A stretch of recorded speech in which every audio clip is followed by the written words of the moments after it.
Is this one that's definitely more sturdy? Apart from when it's on an easel.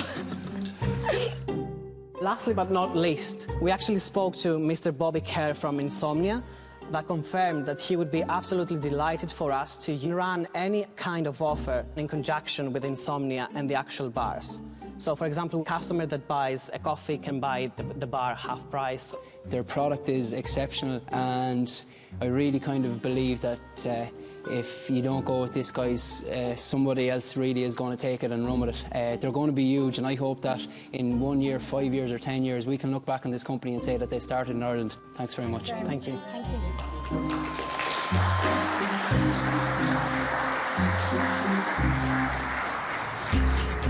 Before the retailers cast their votes, Suzanne and her team discuss both products and presentations.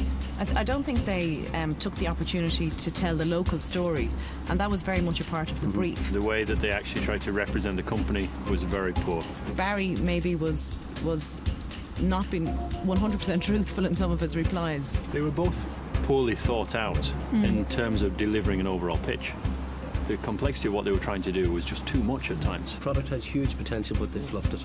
Yeah, they did. Fluffed it. Yeah. Spoofed it in many ways. Spoofed it. But I think both presentations, they got too caught up with giving tea, coffee, giving wine. The focus should have been on the product, and I found it very distracting. There was far too much emphasis on the actual materials and not on the product. So they should have had a very clear message, but in the end it was very poorly delivered as an overall message for the product that they were trying to sell.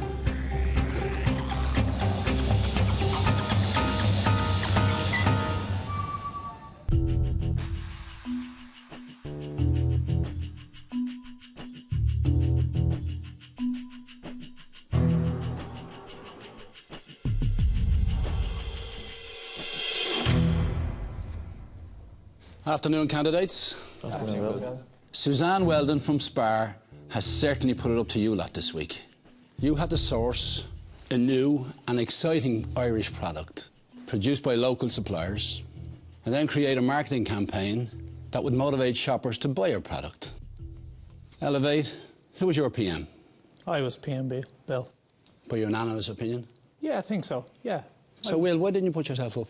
As soon as this cast came up, Barry had sprung to mind, to be honest with you. Bill, the boys stepped back from it totally. 2 tasks ago, I was project manager, and I felt that Barry and Dave, it was their time. Did you feel uncomfortable as a project manager? No, not at all, Bill. Like, I would have taken that hands down. I just thought that Barry's background, I thought it would suit him best, and he agreed, and so did the rest of the team, and that's why we chose him. Dave, are you not bringing your own product to market? And surely this would have been an ideal situation for you to learn? I'm certainly developing something at the moment, yes, Jackie, yeah.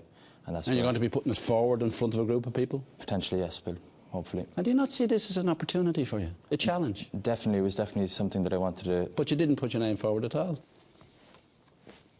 That says something to me. So how did you divide the team anyway? Myself and Will went and picked the product, and Niamh and Dave were doing some market research. Niamh, should you not step outside your comfort zone and do something different? Yeah, and I did say to Barry that I would absolutely love to go on that side, but I'd understand if he wanted me on the other side. The two guys had both experience in that area. But at the end of the day, my focus is always on trying to win the task. And where can we best put our resources to win the task? So, Barry, how did you divide up your time for these meetings? You hadn't much time? No, time was tight. There was 10 different entrepreneurs with all fantastic ideas. So it was 10 at the 60 minutes, wasn't it? It was 10 for, yeah, we had 60 minutes to meet 10 people. Obviously, some products might interest you a little bit more, you might spend a bit more time. Well, you gave one of them 10 minutes. It was probably Lily's, it was probably the first one. Again, lovely woman and a really, really strong product. So, yeah, we did run over on it, but again, it was the first one. So I take it that meant that the last couple got little or no time? They did, genuinely, but... Do you think that's fair? It would have been really unfair if I didn't get to them at all. So do you think you got all the relevant information from the food producers? No, I don't. Why? Like, I mean, obviously when you ask questions, you get as much information as you can. How many questions were on your list? There was about 15 or 16 questions on my list. 3? 3 questions. That's what I'd be looking for. Get the 3 priority ones. I know you asked 3 key questions, but I'd love to ask them 50 questions if I had the time. So, Fusion, who did you end up as PM? That was myself, Bill. Does anyone else want the job on this side? I did, Bill. Just Ciara? 2 boys step back again today? The only reason why I said I must probably step down from this is because from the brief we got from Suzanne as well, it was really strong, the Irishness, that we had to bring out the Irishness of the product. So I felt I'm not originally Irish, so I might miss something which is really important. You think because you're a Greek, you can't work with an Irish company? All my companies are Irish. Absolutely. I just did not want to choose the theme. No, I'm talking about stepping forward as project manager. You have 3 others here who know it inside out. And in fact, Michelle, you're from the UK, aren't you? Yeah. Jamie? Michelle basically... So tell me this. Yep. Why didn't Kerry get the job as PM? I've lost too many tasks now, Bill, to put faith in someone that I didn't feel to get the job done. And I knew I was going to end up leading from within anyhow, and I think I just did just that because I'm fed up losing, to be honest. I don't like it. So even though you're from the UK, you think you can still lead the project despite Panis's feelings? Absolutely, yeah. I've lived in Ireland for 9 years. I mean, when I think of Irish food, I think of home cooking, and I consider Ireland home, so I didn't have an issue with that. So Panis, you want to be careful about this. Do you know what I mean? I do, Bill. Because otherwise you can leave the boardroom now if you don't think you can do stuff for me. OK? So Jamie, what did you think of this selection? I suppose, going in to meet the entrepreneurs and going in to pick the product was essential. It was what this whole task was about. If we got the product wrong, we were in trouble. I think myself and Ciara got the job done. I'm confident we picked the right product. And so I think the split was probably right. And how did you organise the famous 60 minutes? I spent the first minute just introducing myself and Ciara and telling them that we were looking forward to meeting them and that we were going to spend 3 minutes 30 seconds with each one of them. 3 minutes and 30 seconds? Yeah, 3.5 minutes. So basically by the time we had transfers done, in case we lost any time, hopefully we wanted everything done within the 40 minutes. And is that why the food producers felt that it was robotic? If they felt that it was robotic, I would apologise. No connection, no eye contact. I'd apologise to any entrepreneur if I was called to them, because I think... You couldn't, you know why? You'd be apologising to them all. They all felt very cold, no eye contact, didn't want to know. OK. So what 2 products did you finally come to grips with? We chose a brand new innovative product from McAvoy's Food, which is a self-heating meal. And in the same kind of area, it was urban salads from Wonder Foods. And which one were you fondest of? The one we went with was the McAvoy's one. It really was a wow factor on it, and that's why we went for it. There was absolutely nothing on the market like this. This is the packaging? Yeah. That is the packaging, yes. Well, you know something? The McAvoy's are really depending on you guys to come up with something for them in the context of packaging. They thought that they had some of the youngest and best brains in the country working on it. And this is what you've come up with. Yeah, I'll definitely take that on board, and possibly I did trust their packaging too much as I should have. It was a ridiculous assumption to make. I was thinking they had obviously invested in branding and time developing their packaging. Can you see from there what it says about being Irish? Well, no. I can't see from here. Yeah, we definitely could have Irished it up more. Does it remind you of anything else? Certainly, yeah. The packaging obviously would be a lot larger, but it does, you can see the resemblance to it. Same kind of colours. In your brief, you had free rein to do whatever you wished with the packaging. It was very clearly stated. We definitely that you could rebrand, repackage, do exactly whatever you wanted with the packaging. We didn't spend enough time on the packaging. So what 2 products did you choose eventually, Michelle? They came back with the Broderick Spas and the Lily O'Brien's, the new Uglies, little kind of chocolate sweets that they do. And what was the other one? The Broderick Spas. They're, that's the product that we actually went with, the new cake. So that was your bars. final choice? It was, yeah. This is the bar here. Yeah. Yeah. Marketeer, what do you think of it? I think the packaging is great. It's eye-catching. It's different. It made me laugh when I read it. It made me want to go to the website. It made me look at their Twitter account, and I tasted it, and it tasted fantastic. The only thing I would have changed was that the Love Irish symbol isn't clear enough. Believe he's done a commercial deal. In any launch of a product, I know from the company I work for that it's better to if you launch something with a complementary product. So I thought, is there anything that we can tie up together with this product? And Michelle said, well, it's a bar, we can have a coffee. Yeah. And then we said, oh my God, Insomnia, they're in most bars that we know here in Dublin. So that's how Insomnia Coffee came in on the deal. Yeah. Well, that was a great idea, and well done. Thank you. Your point of sale material looks very complicated. Yeah, it looks got more some here? complicated than I thought it would. Let me see.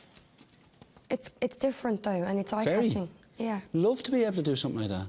They Question, hated it. how much will it cost? I have no idea. Secondly, what store is going to let you take that amount of space away from them for one product? That was only for the Euro spas, for the big I don't supermarkets. care. Every square inch is still the same money. So the presentation, why did we decide for Barry to present? I put myself forward for presenting.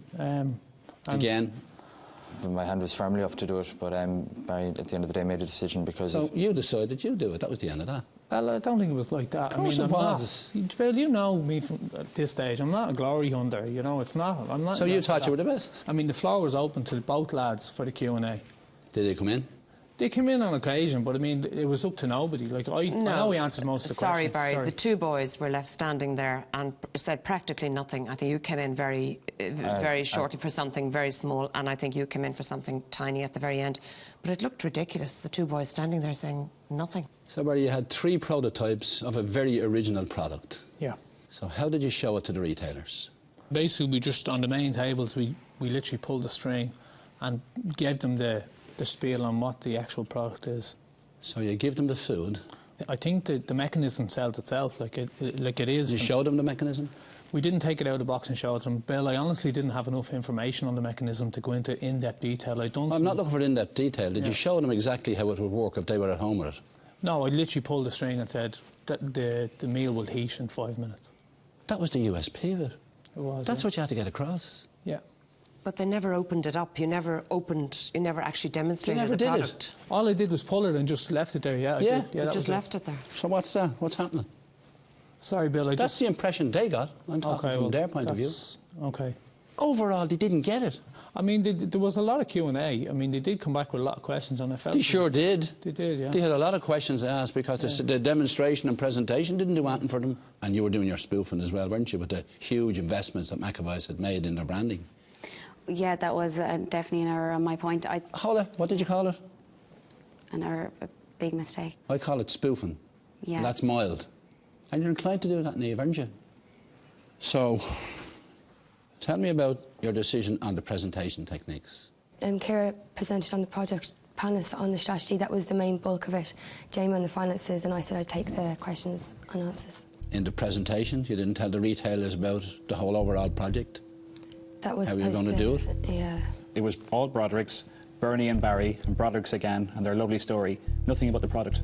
Kira was quite nervous to begin with, understandably, so there was a lot of people in the room, so... OK, so you accept that they didn't get it? Yeah, definitely. I have to say, Bill, the presentation, I wrote it out and read it out to the 3 guys. We got down to about 3/4 of it, and I lost where I was, and when I went down and looked at the page, couldn't find myself, panicked for a couple of seconds and continued on. OK, Elevate. I have to congratulate you on your choice of product, because to me, it's certainly the most innovative I've seen ever. Fusion. You listened to the brief on commercial activity. And congratulations on negotiating a deal with Bobby Kerr of Insomnia Coffee. But here's the thing, folks. On one side, we have a great product. And on the other side, we have a team that has probably done commercially better. The most important thing for both of those products was that you had to take it to the finishing line by convincing a room full of retailers that it was the product for them. So, that's a simple one. Elevate. You had a great product, but that's where it ends, because you are this week's losers.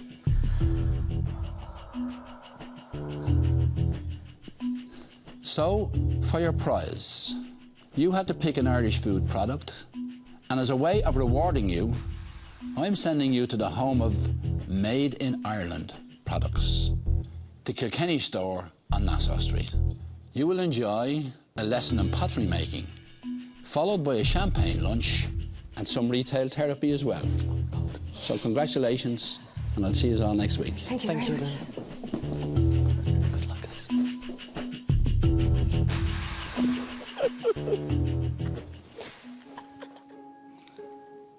A great product, and you couldn't get it across the line. I just don't know what to say, Barry. Go on out, have a talk with yourself about it. OK, Bill.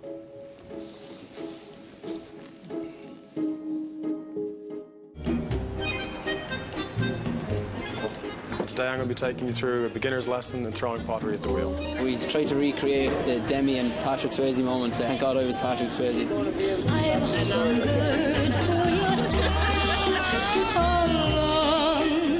Compliments of Kilkenny shop, guys. A voucher for everyone. I loved being PM this week, especially because we won. I had a great time. The team was fantastic. See, these glasses are inscribed The Apprentice 2010. A set of glasses for everyone in the audience. It's going to take home to remember your trip to Kilkenny. And we know what's going to be said to us in there. Yeah. And like, I'm certainly disappointed in myself. This is rotten. What? This is rotten. I know. Yeah, it is.